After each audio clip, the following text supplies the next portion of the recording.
with the rest of us and have a conversation and hang the fuck out with the normies, or at least with the dissidents. Because listen, you'll be better informed.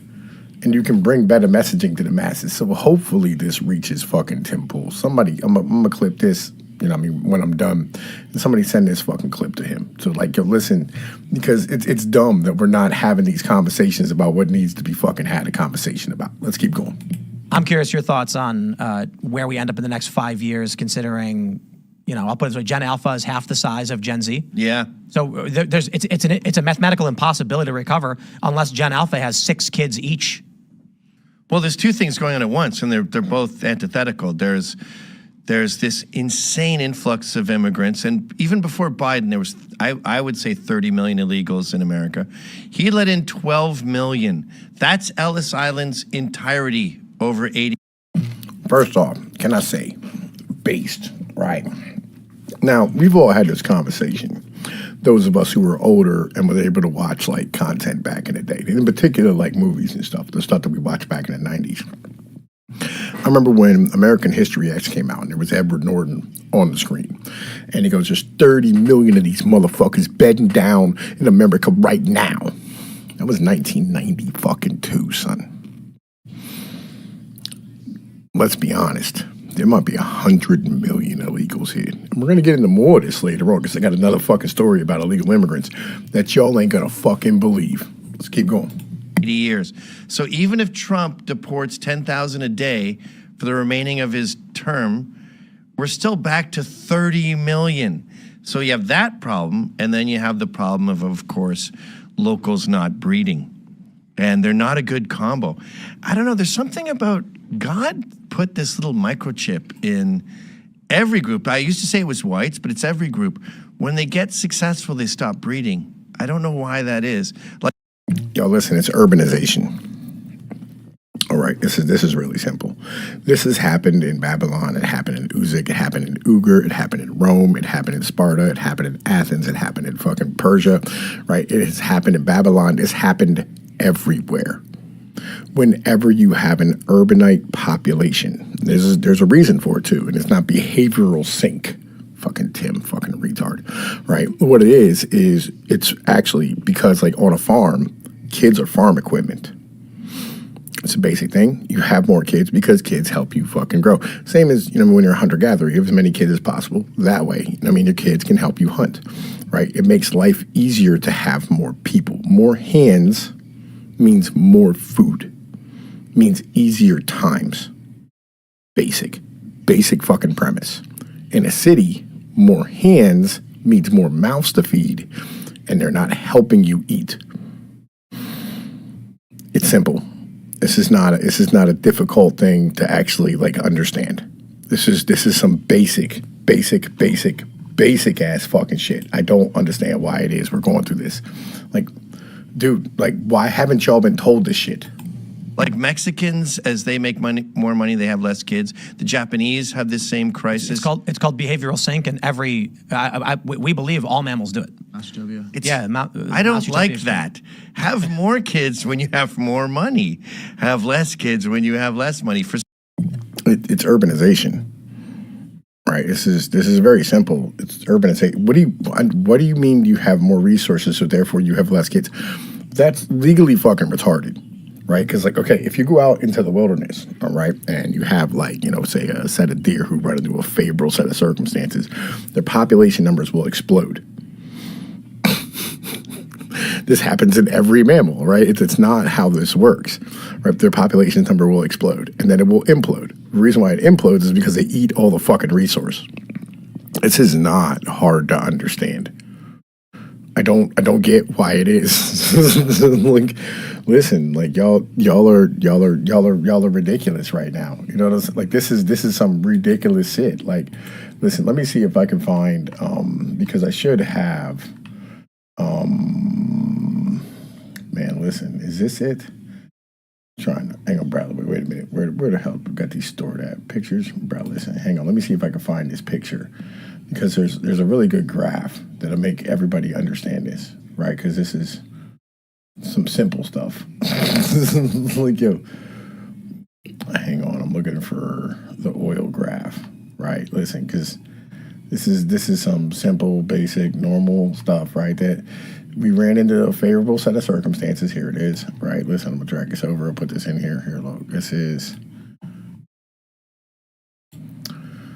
right. This is oil consumption, right? You know what I'm saying? From 1800 to 2000, right? And then, hang on, let me grab a population graph real quick. You know what I'm saying? Because I have that same thing as well, right? Here. Population graph. Look at this. 1900 till now, right? And we ran into a favorable set of circumstances. Lots of people, right? We consumed as much as we could, right? It became harder to use, and then you know what I mean. Like everything went to shit. It's just basic. I don't understand why this is hard to understand. Like this is simple shit, bro. Like fuck out of here with y'all nonsense. So it's like a design flaw in nature for some reason. You know about the Rat Utopia experiment, right? Yeah. When the rats had infinite food and water, what did they do? They started doing they do exactly what humans are doing now. Humans are exhibiting behavioral sync. But my concern is, you know, in the short term.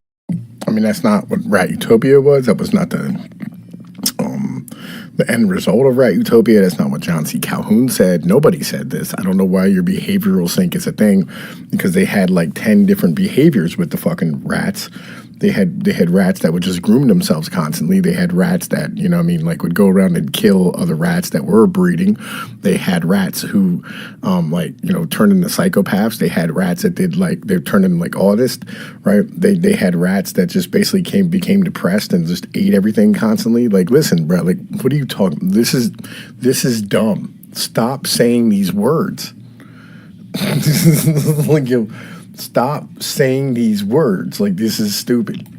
Term we talk about, you know, big mail-in bags and votes, and Trump is talking about we got to get rid of mail-in voting, and then there's conversations about war, and I'm like, yo, in 5 years, all your grocery stores are going to start going out of business.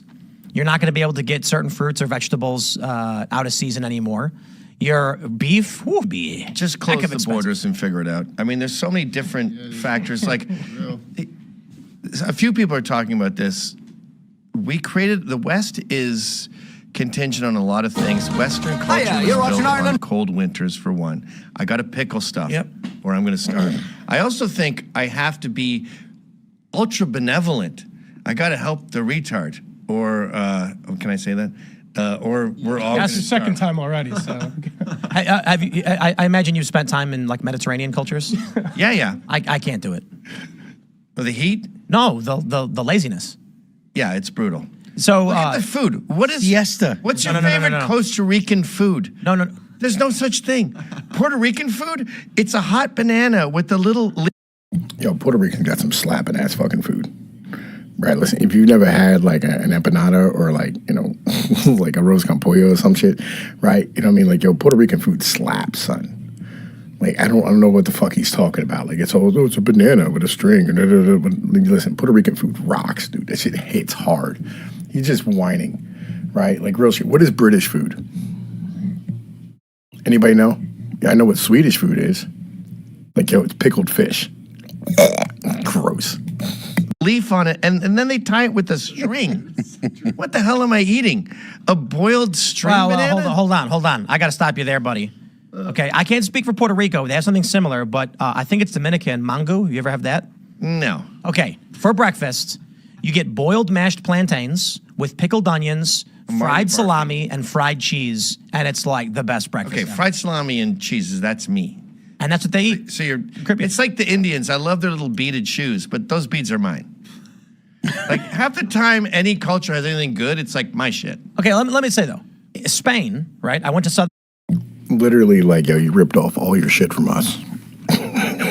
Like, yo, all of your shit's Roman. Like, if it wasn't for us, you'd still be shitting next to your fucking hut. Like, listen, we're gonna deal with him in a minute. I went to southern Spain, and they have the best ham I've ever had. Fantastic. Okay, well, Spain is the West. Sure, except they're also siesta. They're a siesta culture. Yeah, that's weird. It's terrible. So it's a 2-hour nap in the middle of the day. And I have to. Fucking based.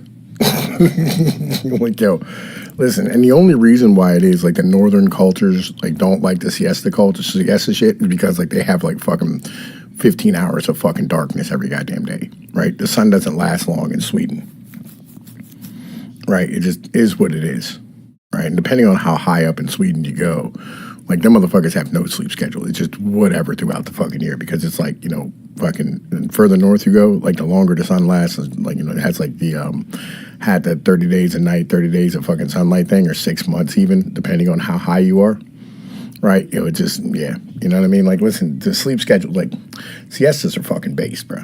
Like, real shit. We're supposed to, like, be a dual sleeping culture. Like, you're not supposed to be up for 24 fucking, you're not supposed to be up for 18 hours and then sleep for 8, right? That's not, there's 16 hours and sleep for 8. That's not how this works. You're supposed to sleep twice a fucking day. That's a natural fucking circadian rhythm for any human. That's why everybody has a 3 o'clock fucking crash. Unless, like, you're fucking consuming massive amounts of caffeine, which, by the way, Gavin, came from the Americas. The Scottish didn't even have it until the 1700s. To work. So I'm on a schedule and I have obligations. And so I'm in southern Spain and it's like 1 o'clock and I'm like, I better go grab lunch right now while I still have time. Everything's closed. And I'm like, when does it open? Like 4. I was like, well, what am I supposed to do? I got to eat. You know what? You can afford to live like that when you live in a culture that has outlawed cousin marriage. Now, have you been to Athens? We are importing, hold on, we are importing cultures that don't outlaw cousin marriage. We don't outlaw cousin They are marriage. inbred. Yeah, we do. All right, look here, Irishman. I want to show you something, all right? Like, yo, the Irish are well known for fucking their cousins, bro. Real shit. That place is inbred as a motherfucker. People just don't know. These motherfuckers don't speak about it, right? Like, real shit. Let me pull up the exact number. You know you're in West Virginia, right? No, I think Well, there's people that cheat, but generally the Western world over the past 20 U.S. 500 states, years has been 20 U.S. states allow cousin marriage, Okay. and New York allows you to gay marry your cousin. Oh boy. Oh, is that to say you can't gay marry your cousin in the other states? There's like I think 2 or 3 states that allow gay marriage and cousin marriage. Okay, so you can't really be inbred if you're gay. like- Your poo is going to be inbred. So here's how it works. There's a certain number of states that allow gay marriage, a certain number of states that allow cousin marriage, and a couple that have unregulated gay cousin marriage. Now, obviously, with Obergefell and the Supreme Court rulings, all states are required to recognize gay marriage now. So there's a lot more states, Okay. 20, that allow you to gay marry your cousin. It's not our culture. It happens. It may be legal somewhere, but It's not as far as our normal. DNA It's goes, frowned upon. We're not made of cousin marriage.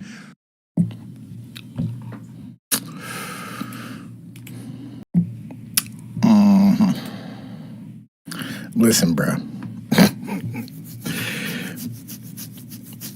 How do I put this? No one speaks negatively of their own people, right? And y'all are swimming in like your mythologies about yourselves,